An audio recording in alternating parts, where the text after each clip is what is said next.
கடலலை கொஞ்சும் திருச்செந்தூரில் விஸ்வரூபமே வேலையா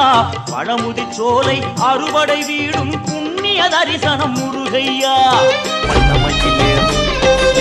திருநீர் அணிந்து வரும்போது நெஞ்சில் நிம்மதி தந்தையா உடனே சிவனார் மகனே பாட பாடலும் ஆகுதையா வேல் முருகா அரோகரா அரோகரா